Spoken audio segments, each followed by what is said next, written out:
How you doing? And welcome. I hope you enjoy the supplement to the ESL Fun podcast, where learning English is fun. Today we talked about the beach. Do you remember our vocabulary words? They were beach, volleyball, surfing, seashells, and tide. Let's review these. Beach. Say it with me. Beach. Remember, a beach is a long piece of land that is made up of usually sand and sometimes pebbles that runs along the shore of a body of water. Usually we think of the beach in the ocean or a large lake in the beach, and normally it's made up of sand. The B sound is a stop sound. To create these sounds, we use our lips together to stop the air. And then we push the lips apart again with a puff of air. The B sound is voiced and uses the vocal cords. B, beach, B, beach. Notice the difference between the B and the P sounds. The P sound is made the same way without voicing. Can you hear the difference? Beach, peach. Beach, peach. Next is volleyball, made up of the two words volley and ball to form volleyball. Here, say it with me. Volley, ball, volleyball. Volley, ball, volleyball. Volleyball is a game that's played on the beach. The idea of the game is to keep a large ball in motion from side to side over a high net. Now, I know that sounds easy, but the ball can't touch the ground and you can't catch the ball. You have to hit the ball back and forth with your hands. If the ball touches the ground on your side of the net, the other team scores a point. Then we had seashell. Sea and shell make up the one word seashell. Say it with me. Sea, shell, seashell. Sea, shell, seashell. Now, a seashell is the hard outer shell of any marine mollusk. Seashells come in many different sizes, from ones that are as small as your little finger to ones that are as big as, well, a volleyball.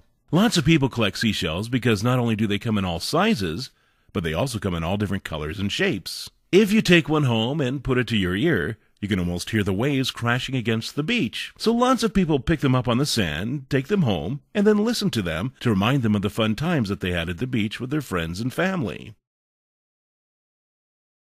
The next word was surfing. Say it with me. Surfing. Surfing. The ing sound is created by combining the N and the G sound. N, N, G, G. Ing. Surfing. Surfing is something people do at the beach. Basically, you have a long board that is kind of shaped like a banana. You swim out into the ocean with your board and wait for a big wave to come by. Once the wave hits your board, it moves you quickly towards the shore. Usually you stand up on the board and do what is known as riding the wave. In other words, the wave pushes you back to the shore. Surfing is a very popular thing to do in California and in Hawaii and Florida. Our last word was tide. Here, say it with me. Tide. Tide. A tide is a periodic rise and fall of the waters of the ocean.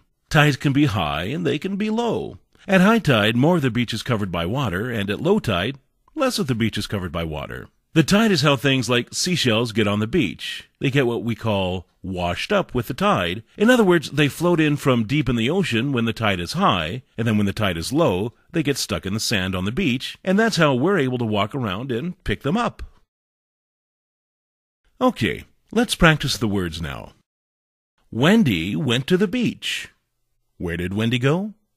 That's right, to the beach. Wendy went to the beach to go surfing. What was Wendy going to do? Yeah, go surfing. Wendy went to the beach to go surfing, but the tide was too low. What was too low? The tide. Wendy went to the beach to go surfing, but the tide was too low, so she played volleyball instead. What did she play? That's right, volleyball. Wendy went to the beach to go surfing, but the tide was too low, so she played volleyball instead and stepped on a seashell. What did Wendy step on? You got it, a seashell.